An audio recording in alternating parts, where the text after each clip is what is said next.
नमस्कार। आज की वीडियो में हम बात करेंगे स्ट्रेन एनर्जी के बारे में। जब किसी पार्ट पर कोई एक्सटर्नल लोड लगाया जाता है तो वो जो वर्क है वो उसके अंदर स्टोर हो जाता है स्ट्रेन के रूप में। तो जब एक्सटर्नल लोड लगाया जाता है तो उसका जो इम्पैक्ट है वो जो इंटरनल रेजिस्टेंस उसमें सेटअप होता है और वो जो स्ट्रेन उसमें डेवलप होती है उसमें वर्क डन के रूप में स्टोर हो जाता है। और ये जो वर्क डन है यही स्ट्रेन एनर्जी के रूप में स्टोर रहता है और ये रिकवरेबल एनर्जी के रूप में स्टोर होता है। जैसे ही आप लोड हटाते हो तो वो वापस अपनी इनिशियल पोजीशन में आ जाता है। जैसे कि एक स्प्रिंग में अपने दबाते हैं उसको, तो जैसे ही उस पे से लोड हटाते हैं तो वो वापस अपनी इनिशियल पोजीशन में आ जाता है। ऐसे ही मटेरियल को जब एक्सटर्नल लोड लगाया जाता है तो उसमें स्ट्रेन डेवलप होती है और उन स्ट्रेन के कारण उसमें वर्क डन के रूप में एनर्जी स्टोर होती है। और जैसे ही एक्सटर्नल लोड अपने रिमूव करते हैं वो वापस अपनी इनिशियल पोजीशन में आ जाता है। ये चीज जब तक ही सही है जब तक कि लोड उसके इलास्टिक लिमिट में लगाया जाता है।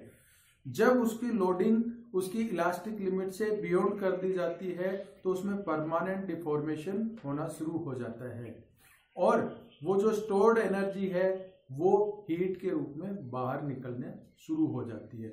जो उसके इंटरनल मोलिकुलर जो इंटरमोलिकुलर फोर्सेज है जो उसको बाइंड करके रखते हैं, उनके बाइंड को तोड़ने के काम में जो एनर्जी खर्च हो जाती है वो हीट के रूप में बाहर निकलती है। उसको वापस अपने रिकवर नहीं कर सकते हैं और वो मटेरियल परमानेंटली डिफॉर्म्ड हो जाता है।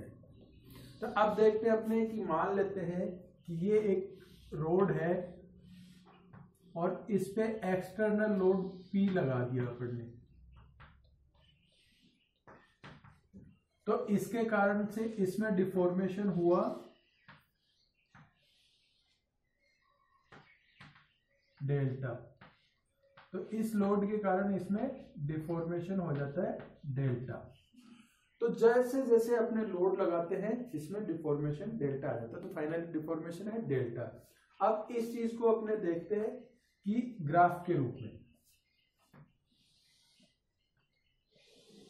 इनिशियली लोड 0 था,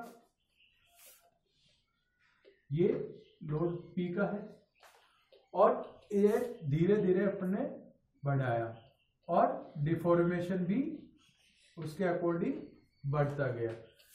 जैसे जैसे अपने लोड बढ़ाते हैं डिफॉर्मेशन भी बढ़ता जाता है।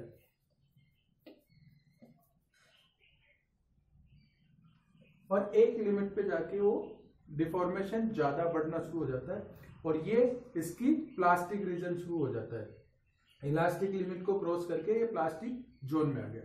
तो जो स्ट्रेन एनर्जी होती है वो होती है कि इसके अंदर कितना वर्क डन किया गया है, या इस जो एरिया है, ये जो कर्व है डिफॉर्मेशन और लोड का जो कर्व है उसके अंदर कितना एरिया है वो उसकी स्टोर्ड एनर्जी या स्ट्रेन एनर्जी कहलाती है।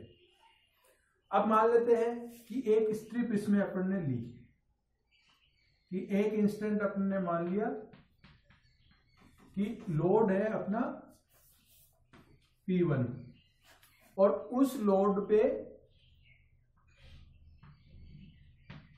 जो डिफॉर्मेशन है वो है डेल्टा। वो डिफॉर्मेशन है डेल्टा।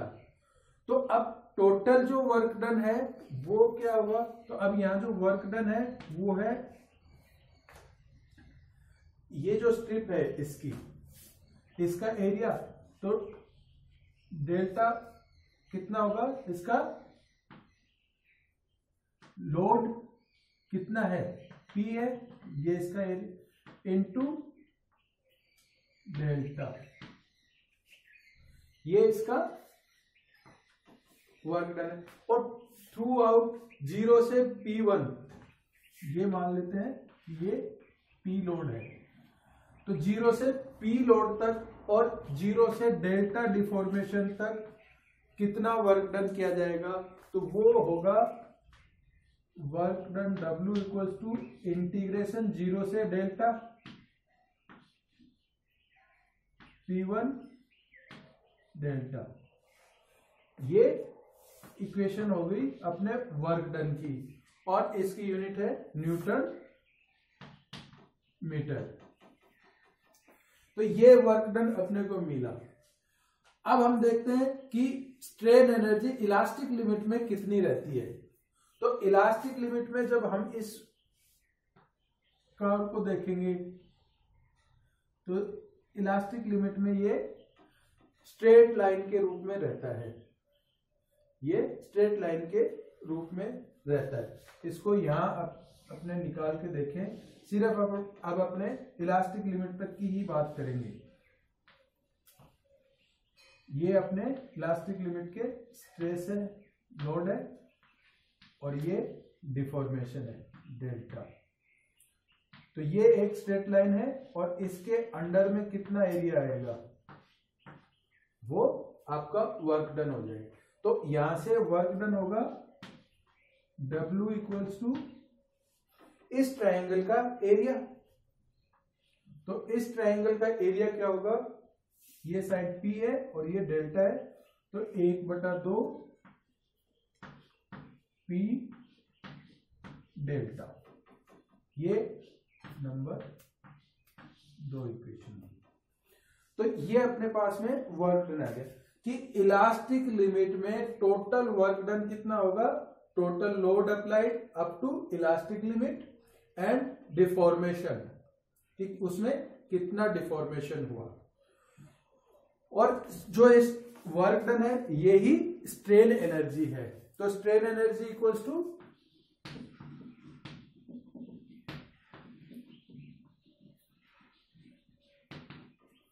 Work done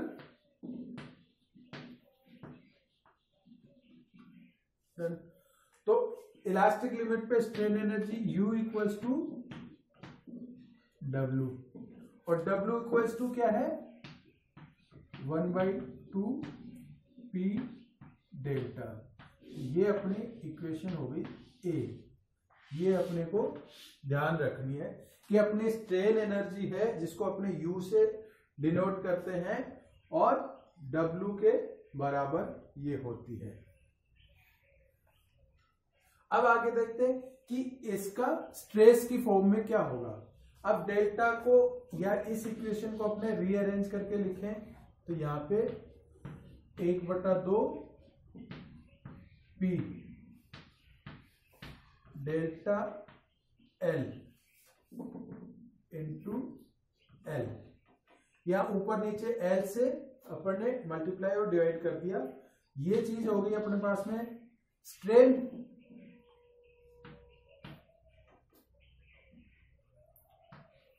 1/2। अब P को भी अपने स्ट्रेस इंटू एरिया लिख देते हैं, तो ये होगी स्ट्रेन और ये L। तो ये हो गए 1/2 गुणा स्ट्रेस गुणा स्ट्रेन गुणा A into L। A into L क्या है V। तो अपने लिख सकते हैं U इक्वल्स टू 1/2 गुणा स्ट्रेस गुणा स्ट्रेन गुणा वॉल्यूम,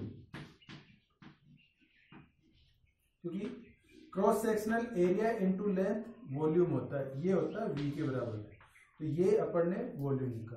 तो अपना फाइनल फॉर्मूला क्या हो गया, ये B इक्वेशन हो गया। स्ट्रेन एनर्जी के लिए आपकी इक्वेशन ये होगी B। अब हम बात करते हैं कि ये जो अपना फॉर्मूला है, तो इसमें डेल्टा इक्वल्स टू अपने वैल्यू पुट करें। अपने पास में डेल्टा इक्वल्स टू है PL AE, ये अपने पास में पहले से है डेल्टा। तो ये वैल्यू इसमें पुट करेंगे तो U equals to 1/2 P P L A E,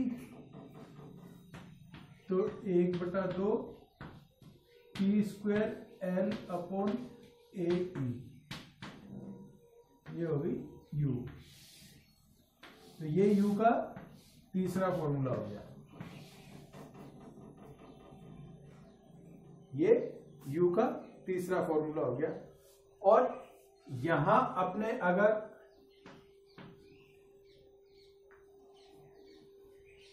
P को P equals to P by P A रख दे, तो अपने पास में यहां पे हो जाएगा 1/2 पी स्क्वायर ए स्क्वायर एल अपॉन ई, ये कैंसिल हो जाएगा, तो अपने पास में हो गया 1/2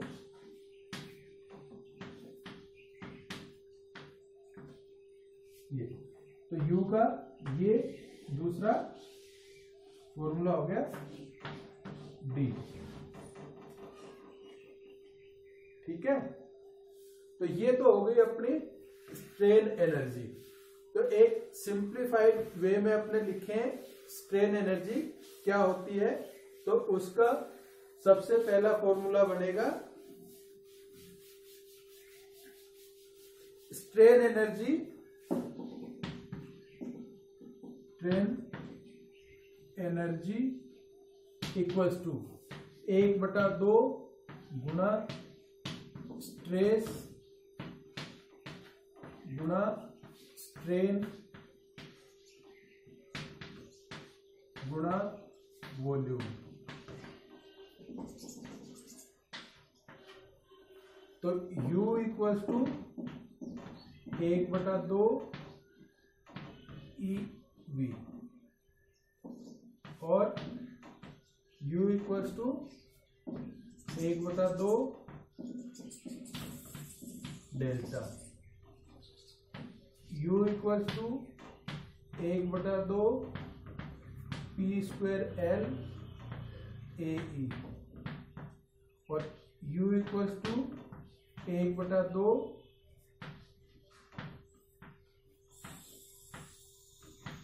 ई। तो ये अपने पास में एक नंबर,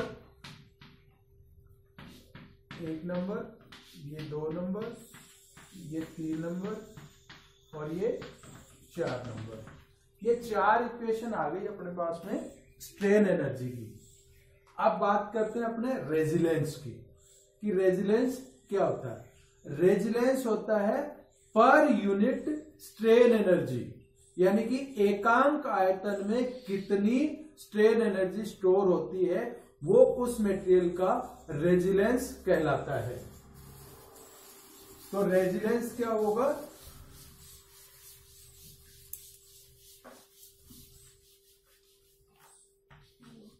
रेजिलेंस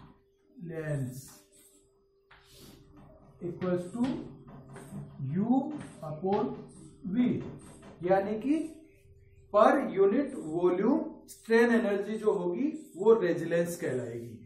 तो ये हो जाएगी 1/2 पी स्क्वायर एल ए इंटू ई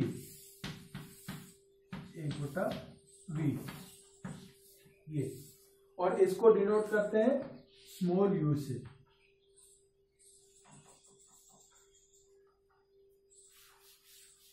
तो ये पर यूनिट वॉल्यूम जो स्ट्रेन एनर्जी है वो रेजिलेंस कहलाती है। अब इसमें अपने पर यूनिट वॉल्यूम पे निकाल लेंगे तो ये सारी चीजें अपने पास में आ जाएंगी रेजिलेंस की।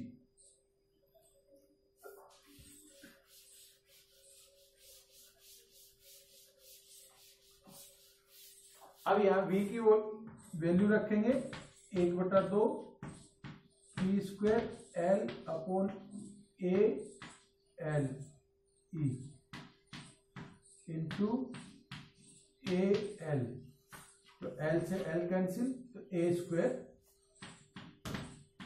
1/2 पी स्क्वायर ए स्क्वायर ई, और ये चीज क्या है अपने पास में 1/2 स्ट्रेस का स्क्वायर अपॉन ई, ये आपकी यू होगी। ये रेजिलेंस का फॉर्मूला हो गया। अब बात करते हैं अपने प्रूफ रेजिलेंस की। प्रूफ रेजिलेंस क्या होता है कि जब जो ये स्ट्रेस रेजिलेंस में स्ट्रेस है, ये जो स्ट्रेस है इसकी वैल्यू आपकी इलास्टिक लिमिट के स्ट्रेस को रीच कर जाए, यानी कि P की वैल्यू आपकी F के बराबर हो जाए, PF, और F क्या है इलास्टिक लिमिट स्ट्रेस और इलास्टिक लिमिट। तो जब ये हो जाएगा P की वैल्यू F के बराबर हो जाएगी तो ये कहलाएगा प्रूफ रेजिलेंस। तो प्रूफ रेजिलेंस क्या होगा, प्रूफ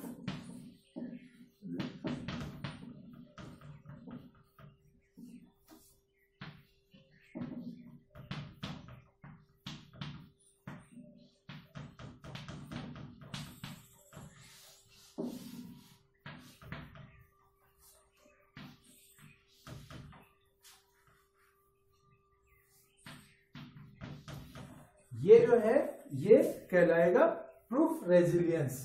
यहां जो F है वो इलास्टिक लिमिट है और E है वो है मॉडुलस ऑफ इलास्टिसिटी, और UF है प्रूफ रेजिलेंस। यानी कि रेजिलेंस क्या है कि पर यूनिट वॉल्यूम में जितनी स्ट्रेन एनर्जी स्टोर होती है मटेरियल में वो उसका रेजिलेंस कहलाती है, और इलास्टिक लिमिट तक उसकी इलास्टिक लिमिट पे उसमें पर यूनिट कितनी एनर्जी स्टोर्ड है वो उसका प्रूफ रेजिलेंस कहलाती है। यानी कि मटेरियल अपने इलास्टिक लिमिट तक बिना फेल हुए उसमें पर यूनिट वॉल्यूम में कितनी स्ट्रेन एनर्जी स्टोर कर सकता है वो उसका प्रूफ रेजिलेंस कहलाता है। अब हम बात करेंगे अगले क्लास में कि ये जो प्रूफ रेजिलेंस है और रेजिलेंस है और स्ट्रेन एनर्जी है वो लोडिंग पे कैसे डिपेंड करती है, लोडिंग के अकॉर्डिंग उसकी स्ट्रेस की वैल्यू क्या आएंगी। Thank you.